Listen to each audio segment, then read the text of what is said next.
Star Watch, Jessica Tapia here, tuning in with someone I love dearly, and I believe you do too, Sonja Shaw, School Board President of Chino Valley Unified School District. She is basically known at this point as the first brave school board president to bring into play the parental notification policy. And she has really set the standard and the bar high for the rest of school boards and school board presidents in California. So really excited to have my warrior sister on with me today. How are you doing? Awesome. Thank you for having me. I'm excited to be here with you. And I love you tremendously. And I'm very, very, very grateful for your courage and your bravery and all of this too. Thank you so much. So my first question for you actually is, and we get this question a lot, and so I actually thought it would be a great question for you. How did this policy even come about for your board in your district? Like, was there something that took place that kind of woke everyone up and made you guys realize that you needed to override the current guidance from the state to protect your parents and your students? Or just how did it all start for you? Yeah, absolutely. I'll try to give you a short version. So during the pandemic, it was clear, parents were shut out. They were pushed out. And that's when parents all came together throughout California, throughout actually the nation. You saw parents come together and say, what's going on? We're seeing this now, and we're not going to have any of this. A lot of us parents, like myself, didn't know what a school board was. Mm-hmm. I didn't even know that we elect them because I wasn't really involved in anything political, which come to find out, I found now we're dealing with moral issues and we need to be involved. So what happened was we all came together. We started following bills because we kept hearing our school board say, it's the law, it's a bill being pushed through, blah, blah, blah. So we started following these bills and the process and how they became law. With that, we were watching them. We were, lobbying against all of them because we were always in defense. Fast forward to me taking a seat at our school board's table and giving the parents a voice, I was still watching bills. Mm-hmm. And you come to, I think it was in the beginning of this year sometime, I saw a bill, AB 1314, by a new assembly member, Bill Iseli, and he brought it forward. And I said, we have to support this bill. Finally, a bill that makes sense. Finally, a bill that's trying to bring back the family unit instead of breaking it apart, how Sacramento's doing. And I put a resolution out in hopes that our board would pass to send a support letter, because in lobbying things, it's always great to have individuals do it. But when you have school boards and you have different organizations sending a support letter as any bill goes through a process, it's very influential. So I brought it forward. Our school board voted 4-1 to send a letter as the resolution through the process. Bill Iseli came to our school board meeting and he said, guys, I have some good news, bad news. And he said, bad news is the bill didn't even get a fair process. They shut it down, wouldn't even give it a hearing. Good news is you guys can make your own policy. And I'm like, hello, that's our job as school board members. Let's bring the policy forward. With that, God opened so many doors for an amazing coalition to come together. And that was all by, God's hand to bring different leaders from organizations. You had, I think, me and Mary Barkey, 2 school board members on this coalition. And we worked hand in hand with our heart, giving every aspect, because you had every leader from everything you can imagine, including attorneys, to help us bring a policy forward. You would see on our actual policy that we brought forward, I also walked and knocked houses, and you'll see things that were, very near and dear to parents wanting to be involved. So I worked alongside them, and I told our superintendent, because we have a no surprise deal, and I said, I'm bringing a policy forward soon. This is what it entails. He said, Mrs. Shaw, let me get with our legal counsel. And he comes back and says, it's against the law. And I said, okay, great. We already knew that was going to be said. So can you please provide me with the law and the codes that we're breaking? About 4 weeks later, he comes back, because I'm constantly asking, can I get the law that we're breaking? Mm-hmm. And he goes, Mrs. Shaw, they can't provide me with anything. And I said, ding, ding, ding, ready to bring the policy forward. So we brought it forward. I believe in transparency. You'll see many school boards hide policies in their hundreds of pages of agendas. I brought it as a first reading in June. And I let the community know this is what was coming so they could start emailing or calling us in regards to supporting or being against it, whatever. I love all voices because that's what you do. You listen to everybody. And some people, like when we were just parents and didn't have a voice at the table, we have solutions, we have ideas. And I thought that was really important to do. Then we brought it back in July. And the reason why I brought it back in July, because I wanted it to be done. I wanted our staff to be trained before school goes back into session. I wanted the noise to be done and our staff to be able to focus on, educating our kids like they should, free from all the stuff Sacramento is pushing down their throats. And our board passed it 4-1. So here you are. That's kind of how we brought this policy forward. Wow. I didn't realize all the work that went into that. So thank you so much for your heart and your hard work. You've truly paved the way. And what really stuck out to me while you were speaking is the whole you're breaking a law thing, because I'm experiencing that firsthand. Obviously, you know my story with being fired for refusing to lie to parents. And my district is adamant that they fired me because I was violating state and federal law by not lying to parents and not allowing transgender students into the locker room and so forth. So we are definitely walking through a similar battle, and very curious to see how this all plays out. But my next question, I know firsthand because I've received these messages and I'm trying to guide parents and school board members around the state as best as I can to bring this policy in as you have. But I think, and I think you know this, too many are sitting back and watching to see what's going to happen with your school and with your lawsuit. What would your advice be to school boards that are like wanting to put in the policy, but feeling like they should just take a back seat and wait to see how things play out? What is your advice to them? I would say the backseat is exactly why we're in this position, because everybody wants to play it safe. And yet our kids are in an unsafe situation if we don't start to stand linked arms. Here's what I do say. God obviously had a reason for bringing Chino first. Bonta himself said he was going to use Chino as an example. We have amazing staff members. We have an amazing community behind us, all while we're dealing with the harassment and the bullying from I call them the political cartel. I would encourage other school board members to bring the policy forward, because right now is the only time. You'll never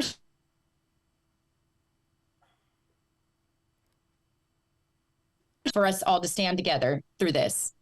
So I would say bring it forward, because you're not going to have another time. And the community will see that you're being bold and courageous, and they'll stand and support you. And that's exactly what's happening here in our own district. If you sit and wait, it might be too late. And it is much more powerful when we get into the higher courts to say, yep, you have all these other school districts around California that adopted the same policy, and this is why we're here. Can you imagine? It's not just Chino Valley. And I never believed it was just Chino Valley. We were just the first ones to bring it forward. So I would say do not be discouraged by the bullying. The bullying is exactly why we are where we are, but we have the community, we have the support of people all over California, and they are counting on the school board members to bring it forward. Let us deal with the bullies. We know how to deal with them, and we have the tools. And I would say support the policy, because guess what? As it stands right now, we're the only one in the lawsuit. What does that tell you? I'm not saying it can't change, but for now it does. But I will say stay encouraged, because we also don't have to spend our school district's money, which we all know they fight hard to get the little funding that they do to educate our children. And they also have a lot of obstacles. But the great thing is we have a nonprofit, yep, Liberty Justice Center, that came to the table. Our team is growing. So can you imagine? And they want to link arms with any other districts that, get put onto this lawsuit. If they do, we'll see what Bonta does. Mm-hmm. So I would say, don't be afraid. You're not going to spend our kids' educational money. The community's counting on you. There's no reason for you not to continue to support bringing the parents and the family unit back together. So well stated. So any parents listening, any school board members listening, school board presidents listening, you've heard it. We need you in this fight. The first and hardest step has already been taken, and we need everyone rallying around doing simply what is right. And I think, Sonja, you can speak to this and agree with me too. When we step out in obedience to God and we just step out in doing what is right, He is going to provide. And it's such a beautiful thing to experience and witness and live through. But so many people, as you said, are scared and they don't actually ever get to really experience that provision and blessing from the Lord because they've not just done what was right, despite the fears, despite the what the world is saying and trying to sway you on. So stand firm in the truth and in what is right. All of that to lead to my next question I want to ask you. How have you seen and felt your personal faith grow through all of this that you've been through? You've been through so much as a school board president, especially with the various threats you've gotten. Talk to me about how you've seen just your faith grow. Oh, absolutely. So I used to lead a small Bible study in a church that our family used to attend. And, I always looked at the Bible as this big, giant book. Like, God, I just want to read this, but I have, some reading comprehension issues. I'm going to admit, so I would take it in small bits. And then when all this started happening, I mean, I've always talked to God all day. I've always believed in having a relationship with him. Obviously, I ask him for guidance and protection all the time. But through this process, I could say, I think the inflection point was the first death threat. When that came in, I was like, oh no, this is real. Here I am trying to keep kids safe. And now my own family is being threatened. Their lives are being threatened.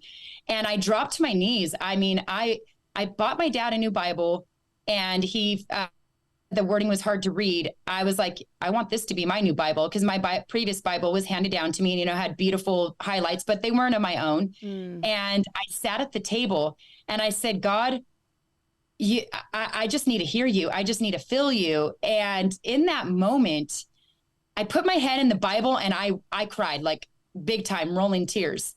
That Bible page on the first page where I opened up the Bible and I was trying to talk to him and say, God, I want to listen to you. Mm-hmm. It's completely like messed up from the tears, right? But in that moment, I said, please, Lord. And, as a little child, you always want to see Jesus. And even as an adult, we just want to see this form of Jesus, right? Like, I mean, maybe I do. Maybe I'm the only one. I don't know. Out of curiosity, you always want to see and feel him just physically there. Mm-hmm. And in that moment, I get the chills even saying this. It's so beautiful. I first saw this beautiful, like almost like white, bright, airy, bubbly thing around me. Yep. And then I felt, it was so beautiful. I felt his arms just wrap around me, and this warmth just came all through my body. And it was an immediate, you're going to be okay, Sonja. Your family's going to be okay. And without getting emotional, at that point, I was like, Lord, you continuously have my yes. Just use me. Mm-hmm. You have my family's yes. My husband and I pray all day about all this, because this is a big thing for our family. It's a big adjustment. And I look at that Bible like, what can I read next today? Yep. What can I dive into? Like, and it's just amazing, because I've gotten so close to him, and I've had to like just rely on him for the safety and the encouragement and the opening of doors. I mean, I didn't go to college. I took care of my siblings at a very young age. I'm just a normal day-to-day person. It's not like I have all this education to fight a fight like this, but I am also a testimony that if somebody like me, who's so unqualified, can do anything in this big old fight, that's all God, all the glory to him. And I love that saying, he doesn't call the qualified. He qualifies the called, right? The unqualified. Yep. And that's people like you and I, like, we're just moms that want to protect our kids, and all the dads and the papas and the grandmas. I don't know. I am grateful God has given me this opportunity. He's given us, our family, this opportunity. I've seen us dive even more into the word, more than we ever have. So I'm grateful. I've gotten closer to God. I didn't think like, when you're already walking with God, you're like, I don't know, you just go your day to day. And I've never felt like this. I can't explain it. It's just a beautiful thing. Oh my gosh, I relate with you so much. Like, everything you just said is exactly what I've experienced too. And I think the key is trial and suffering. And many people, right, like your average person wants to flee from trial and suffering, make it end, walk away. And that was a temptation for me when I faced my suffering. And I'm sure at one point you maybe thought like, maybe I should not have signed up for this. But it's stepping into it in boldness and courage and faith that God has you right where he wants you. And all we simply have to do is the next right thing. That's all it is. We don't, like you said, have to be educated. We just have to be following him and giving him our yes, and let our yes be yes and let our no be no. A friend of mine sent me that verse the other day and I was like, oh my gosh, yes, that is so beautiful. I need to post it soon. But wow. I just completely relate to everything you said. The Bible has come alive for me, as it sounds like it has for you, like never before. And I'm like, gosh, God, why did it take 30 years? I mean, I was born into a Christian family, but it is alive for me today, now more than ever before. And again, I think the key is because I've just simply answered the call as you have answered the call. And we are so grateful that you have done that. And it's such a blessing to know you and to call you a sister. And I just want to send you all the encouragement. Know that I'm praying for you. I love you. And we're so grateful you came on Our Watch today. Please keep fighting the fight. I know that you will. And we are here to support you. Love you, friend. Yeah. I love you too. And thank you for everything. Just, I'm grateful for God bringing us together. That is a gift that I cherish. And I know others cherish just being brought together, linked arms. That's all God. And I love you. And I love your boldness and your courageousness. And just know that we're in this together. Oh, one last question just for all of our viewers. Where can we find you? Is there any specific prayer requests, but where can people follow your fight? Awesome. So I'm really bad at social media. I'm trying to be better so You're we amazing. can spread the word. I have my campaign account that I just reopened for the next election. It's Sonja, Sonja, and then Shaw, SHAW 2026. I tried to keep updates on there. And then as far as prayer request, just protection and guidance, and for, more people to come to answer and say yes to God. Mm-hmm. I think the more that, God brings his people to this battle, the more it's going to show the nation, not even California anymore. He's showing me that he's showing the nation that, he has brought his people to protect our kids. And I think that is so important to keep praying over. Absolutely. Well, thank you so much. Have a blessed day and we'll chat soon, I'm sure. Thank you. Love you, sis. Love you too.